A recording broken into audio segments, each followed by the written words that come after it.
آج کا خطبہ۔ تحریر فضیلت الشیخ حضرت مولانا پروفیسر محمد یوسف خان صاحب حافظہ اللہ تعالی، شیخ الحدیث و ناظم تعلیمات، جامعہ اشرفیہ لاہور پاکستان۔ عنوان: رسول اللہ صلی اللہ علیہ وآلہ وسلم کی 5 خصوصیات جو کسی اور نبی کو عطا نہیں کی گئیں۔ الحمدللہ، ہر طرح کی حمد و ثنا اللہ ہی کے لیے ہے۔ وہی حقیقی بادشاہ اور ہم سب کا خالق و مالک ہے۔ میں گواہی دیتا ہوں کہ اللہ کے سوا کوئی الہ نہیں، وہ واحد ہے، اس کا کوئی شریک نہیں۔ میں یہ بھی گواہی دیتا ہوں کہ حضرت محمد مصطفیٰ صلی اللہ علیہ وسلم اللہ کے بندے اور اس کے چنیدہ رسول ہیں۔ بعد ازاں حضرت جابر رضی اللہ تعالیٰ عنہ سے روایت ہے کہ رسول اللہ صلی اللہ علیہ وسلم نے فرمایا، مجھے 5 چیزیں ایسی دی گئی ہیں جو مجھ سے پہلے کسی کو نہیں دی گئیں۔ نمبر 1، ابھی 1 ماہ کی مسافت ہو کہ دشمن پر میرا رعب طاری ہو جاتا ہے۔ نمبر 2، ساری زمین میرے لیے مسجد اور پاکیزہ بنا دی گئی ہے، میری امت میں سے ہر شخص جہاں چاہے نماز ادا کر سکتا ہے۔ نمبر 3، غنیمت کا مال میرے لیے حلال کر دیا گیا ہے جو پہلے کسی پر حلال نہیں تھا۔ نمبر 4، مجھے شفاعت کا حق دیا گیا ہے۔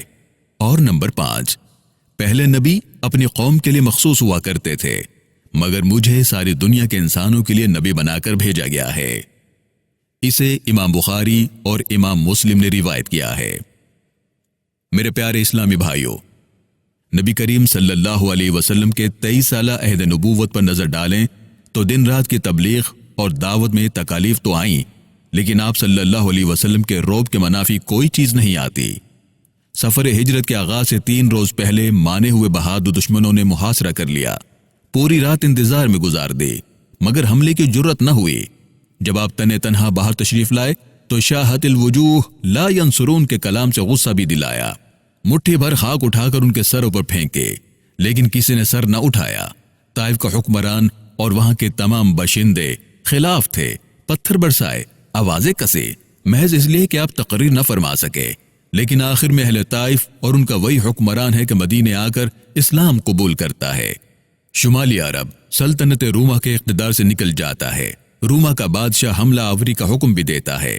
اس کی مدافعت کے لیے حضور اکرم صلی اللہ علیہ وسلم عرب کی سرحد تبوک تک تشریف لے جاتے ہیں، مگر 1 ماہ کی مسافت پر یروشلم میں بیٹھا ہوا ایمپرر خوفزدہ ہو جاتا ہے اور احکام جنگ منسوخ کر دیتا ہے۔ یہودی اپنے کسینہ اور عیسائی اپنے کلیسا کے بغیر نماز نہیں پڑھ سکتے تھے، لیکن رسول اللہ صلی اللہ علیہ وسلم کے لیے تمام روئے زمین کو مسجد بنا دیا گیا۔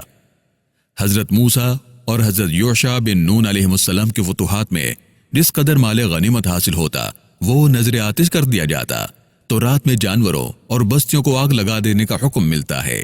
نبی صلی اللہ علیہ وسلم کو سب سے پہلے غزوہ بدر میں مال غنیمت حاصل ہوا۔ قیامت کے روز شفاعت کا حق بھی رسول اللہ صلی اللہ علیہ وسلم کو عطا ہوگا۔ رسول اللہ صلی اللہ علیہ وسلم نے فرمایا، قیامت کے روز اللہ تعالیٰ فرمائیں گے، اے محمد صلی اللہ علیہ وسلم، آپ سر اٹھائیں، آپ کہیں وہ سنا جائے گا، مانگے وہ دیا جائے گا، شفاعت کیجئے آپ کی شفاعت قبول کی جائے گی۔ ایک اور خاص نعمت جو نبی صلی اللہ علیہ وسلم کو عطا کی گئی وہ حوض کوثر ہے۔ حضرت انس رضی اللہ تعالیٰ عنہ سے روایت ہے، کہتے ہیں کہ رسول اللہ صلی اللہ علیہ وسلم نے ہمیں ارشاد فرمایا کہ اس اثنا میں کہ میں جنت میں چلا جا رہا تھا، میرا گزر ایک عجیب و غریب نہر پر ہوا، اس کے دونوں جانب ایسے موتی سے تیار کیے گئے تھے جو اندر سے خالی تھے۔ میں نے جبرائیل علیہ السلام سے پوچھا کہ یہ کیا ہے؟ جبرائیل امین علیہ السلام نے بتایا کہ یہ وہ کوثر ہے جو آپ صلی اللہ علیہ وسلم کے رب نے آپ کو عطا فرمائی ہے۔ میں نے دیکھا کہ اس کی مٹی جو اس کی تہ میں تھی وہ نہایت مہکنے والے مشک کی طرح خوشبودار تھی۔ اس حدیث مبارکہ میں رسول اللہ صلی اللہ علیہ وسلم نے جنت میں سیر کرتے ہوئے نہر کوثر پر گزرنے کا جو واقعہ ذکر فرمایا ہے، غالباً یہ شب معراج کا واقعہ ہے، اور حضرت جبرائیل علیہ السلام نے رسول اللہ صلی اللہ علیہ وسلم سے ان کے سوال کا جواب دیتے ہوئے جو یہ فرمایا کہ یہ وہ کوثر ہے جو آپ کے رب نے آپ کو عطا فرمائی ہے، تو یہ قرآن مجید کی آیت انا اعطیناک الکوثر کی طرف اشارہ ہے۔ اس آیت مبارکہ میں فرمایا گیا ہے کہ ہم نے آپ کو کوثر عطا کیا۔ کوثر کے اصل معنی خیر کثیر کے ہیں، اور اللہ تعالیٰ نے رسول اللہ صلی اللہ علیہ وسلم کو تم کو خیر کے جو خزانے عطا فرمائے، مثلا قرآن و شریعت اور اعلیٰ روحانی صفات، اور دنیا اور آخرت میں آپ کی رفعت شان وغیرہ، سو یہ سب بھی کوثر کے عموم میں اگرچہ داخل ہے، لیکن جنت کی یہ نہر اور اس سے متعلق وہ حوض جو میدان حشر میں ہوگا، جس سے اللہ تعالیٰ کے بے شمار بندے سیراب ہوں گے، لفظ کوثر کا خاص مصداق ہے۔ یا یوں سمجھنا چاہیے کہ اللہ تعالیٰ نے آپ صلی اللہ علیہ وسلم کو دین ایمان کے سلسلے کی جو بیش بہا نعمت عطا فرمائی تھی، جو آپ کے ذریعے سے اللہ تعالیٰ کے بے شمار بندوں تک پہنچی، آخرت میں ان کا ظہور اس نہر کوثر اور حوض کوثر کی شکل میں ہوگا، جس سے اللہ تعالیٰ کے بے شمار بندے فیضیاب اور سیراب ہوں گے۔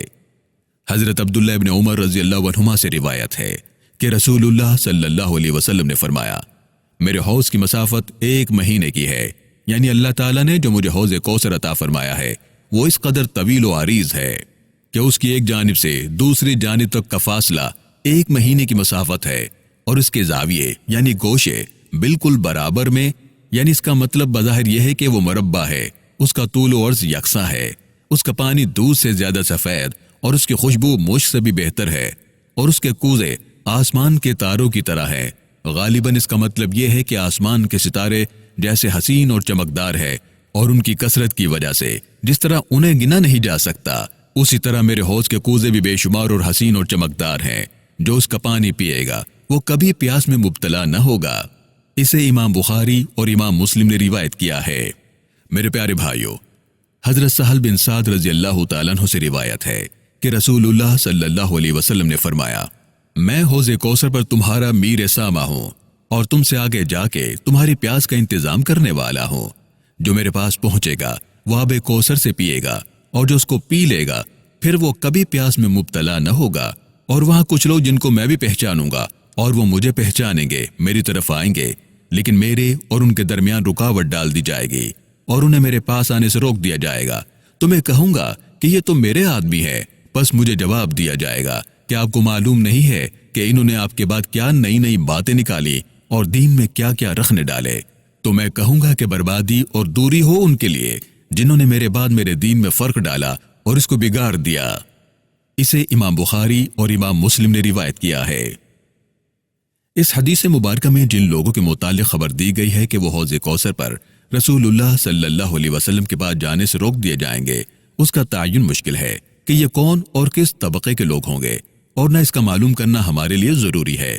اس حدیث کا خاص سبق ہمارے لیے تو بس یہ ہے کہ اگر ہم کوثر پر حضور اکرم صلی اللہ علیہ وسلم کی خدمت میں حاضر ہونے کے آرزو مند ہیں تو مضبوطی سے اس دین پر قائم رہیں جو رسول اللہ صلی اللہ علیہ وسلم ہمارے لیے لائے تھے، اور اس میں اپنی طرف سے کوئی ایجاد اور کوئی رد و بدل نہ کریں۔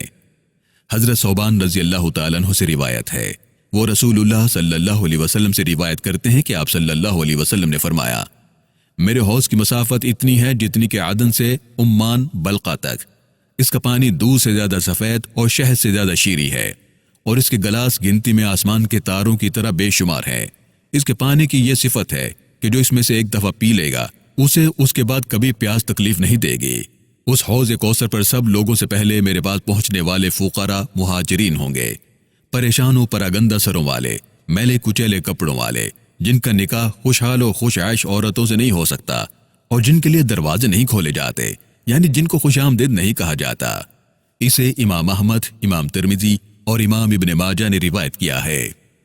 حضرت سمورہ رضی اللہ تعالیٰ عنہ سے روایت ہے کہ رسول اللہ صلی اللہ علیہ وسلم نے فرمایا کہ آخرت میں ہر نبی کا ایک حوض ہوگا، اور ان کے درمیان اس پر فخر ہوگا کہ ان میں سے کس کے پاس پینے والے زیادہ آتے ہیں، اور میں امید رکھتا ہوں کہ سب سے زیادہ لوگ پینے کے لیے میرے پاس آئیں گے اور میرے حوض سے سیراب ہوں گے۔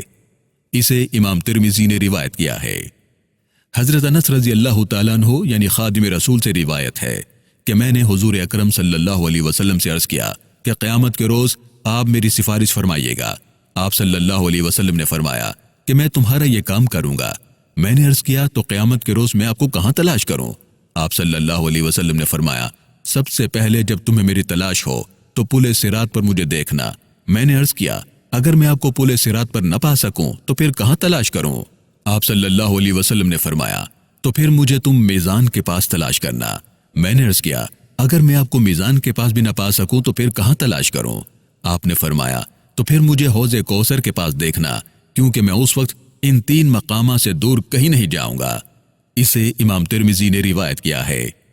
اس حدیث مبارکہ سے معلوم ہوا کہ آخرت کی شفاعت ایسی چیز ہے جس کی رسول اللہ صلی اللہ علیہ وسلم سے درخواست کی جا سکتی ہے، اور اگرچہ اس حدیث مبارکہ میں آپ صلی اللہ علیہ وسلم نے اپنے ملنے کے مقامات حضرت انس رضی اللہ تعالیٰ عنہ کو بتلائے ہیں، لیکن دراصل شفاعت کے سب حاجت مندوں کے لیے حضور اکرم صلی اللہ علیہ وسلم نے اپنے ملنے کے یہ پتے بتلائے ہیں: اللہم توفنا علی ملتہ واسعدنا بشفاعتہ۔ اللہ رب العالمین ہمیں اس روز رسول اللہ صلی اللہ علیہ وسلم کی شفاعت نصیب فرمائے، آمین آمین۔ والسلام علیکم ورحمۃ اللہ تعالی وبرکاتہ۔